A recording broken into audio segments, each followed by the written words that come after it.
LPG संकट लगातार गहराता जा रहा है, जिसका असर रसोई से लेकर रोजगार और छोटे कारोबार तक पर हो रहा है। एलपीजी गैस की किल्लत के चलते लोगों को खासा परेशानी हो रही है। ऐसे हालात में सरकार भी लोगों को एलपीजी के विकल्प के तौर पर पीएनजी अपनाने के लिए प्रोत्साहित कर रही है, ताकि सप्लाई का दबाव कम किया जा सके। लेकिन क्या आपके मन में भी ये सवाल आते हैं कि एलपीजी और पीएनजी में आखिर फर्क क्या है? इसके अलावा दो गैसेज और हैं, एलएनजी और सीएनजी।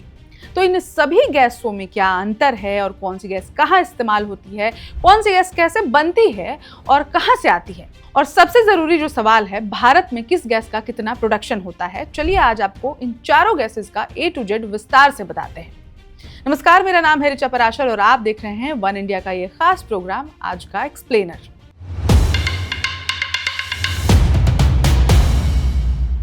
चलिए शुरुआत करते हैं एलपीजी से, वही लाल सिलेंडर जिसको हम सब बचपन से अपने घरों में देखते आ रहे हैं। एलपीजी क्या है? एलपीजी वो लिक्विफाइड पेट्रोलियम गैस है, वही गैस जो हमारे घरों में, रेस्टोरेंट में, होटल्स में, कैफे में सिलेंडर के जरिए आती है और खाना बनाने में इस्तेमाल होती है। ये प्रोपेन और ब्यूटेन नाम की गैसों का मिश्रण होती है। इसे दबाव डालकर तरल रूप में सिलेंडर में भरा जाता है, ताकि इसे आसानी से रखा और एक जगह से दूसरी जगह पहुंचाया जा सके। एलपीजी कहाँ इस्तेमाल होती है? तो आपको बता दें कि घरों में खाना बनाने में, पानी गर्म करने में, यानी कि घरों में जो भी गैस का इस्तेमाल होता है, अमूमन लोग एलपीजी ही करते हैं। इसके अलावा दुकानों और छोटे कारोबार जैसे कि होटल, ढाबा, रेस्टोरेंट, इसमें भी एलपीजी का ही इस्तेमाल होता है। इसके अलावा उद्योगों में हीटिंग और प्रोसेसिंग के लिए भी एलपीजी का इस्तेमाल किया जाता है। अगला नंबर है पीएनजी का। पीएनजी क्या होती है? पीएनजी यानी वो गैस जो पाइपलाइन के जरिए सीधे घरों, होटलों और औद्योगिक इकाइयों तक पहुंचाई जाती है। इसमें मीथेन गैस होती है। पीएनजी सीधे पाइप से आती है, इसलिए इसके लिए सिलेंडर की जरूरत नहीं होती है और यही कारण है कि एलपीजी के मुकाबले थोड़ा सुविधाजनक और सुरक्षित मानी जाती है और सरकार इसी नए विकल्प को चुनने के लिए पूरी देश की जनता को प्रोत्साहित कर रही है। पीएनजी कहाँ इस्तेमाल होती है? घर के किचन में, होटल में और इंडस्ट्री में, यानी कि एलपीजी को पीएनजी से आसानी से शिफ्ट किया जा सकता है। इसके बाद आते हैं एलएनजी पर। एलएनजी क्या है? एलएनजी यानी कि लिक्विफाइड नेचुरल गैस। पीएनजी की तरह ही ये भी एक नेचुरल गैस ही है, लेकिन इसे बहुत ठंडा करके तरल रूप में बदल दिया जाता है, ताकि इसे आसानी से लंबी दूरी तक ट्रांसपोर्ट किया जा सके। यानी कि जहां पाइपलाइन नहीं होती है वहां एलएनजी काम आती है। एलएनजी कहाँ इस्तेमाल होती है? एलएनजी का उपयोग बड़े उद्योग, बिजली उत्पादन, भारी वाहन यानी कि जैसे कि जहाज में किया जाता है। इसके बाद आते हैं हम सीएनजी पर। सीएनजी एक तरह की नेचुरल गैस ही है और इसे कंप्रेस करके सिलेंडर में भरा जाता है।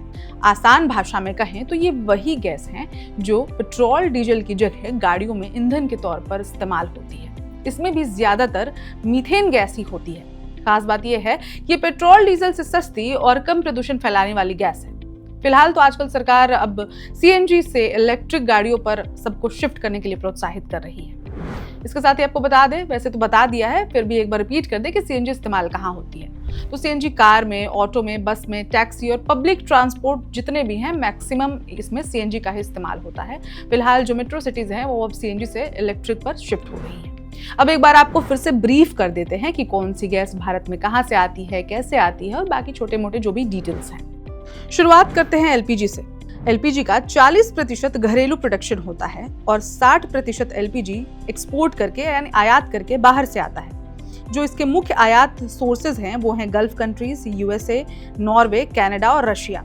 आपको पता ही है मिडिल ईस्ट की वॉर चल रही है और इसलिए एलपीजी क्राइसिस जैसी बातें अपने देश में निकल कर आ रही है। इसके बाद बताते हैं हम आपको एलएनजी के बारे में।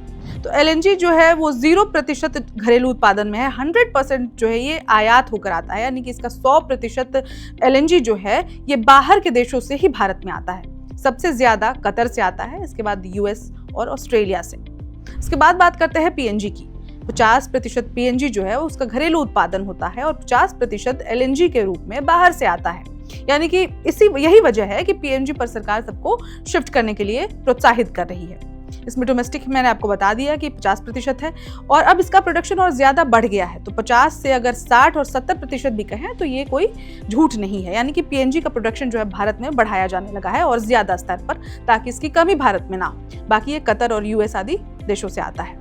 इसके अलावा है जो लास्ट गैस है सीएनजी, जो अपने गाड़ियों में इस्तेमाल करते हैं, तो 50% सीएनजी का उत्पादन जो है भारत में ही होता है और 50% एलएनजी के रूप में बाहर के देशों से ट्रांसपोर्ट करके आता है। यानी कि LNG भी 50% देश में हो रहा है और 50% बाहर से आ रहा है, बिल्कुल PNG की तरह ही।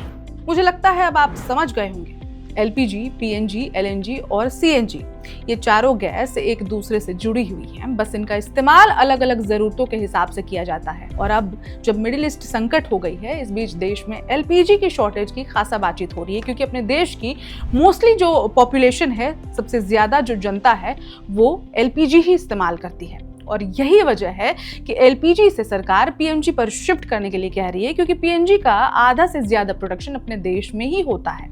और अगर ऐसा होता है तो अगर बंटवारा हो जाता है, मानिए कि कुछ लोग LPG इस्तेमाल कर रहे हैं, कुछ लोग PNG इस्तेमाल कर रहे हैं, तो स्कार्सिटी और क्राइसिस जैसी चीजें सामने नहीं आएंगी। और यही वजह है कि सरकार आपको PNG पर शिफ्ट करने के लिए प्रोत्साहित कर रही है। इस खबर में इतना ही, लेकिन ये वीडियो आप ज्यादा से ज्यादा लोगों के साथ शेयर कीजिए, ताकि सबको इन चारों गैसों का डिफरेंस पता चल सके, सबको पता चल सके कि देश में LNG, PNG, CNG और LPG कहाँ से आता है, देश में इसका कितना प्रोडक्शन होता है।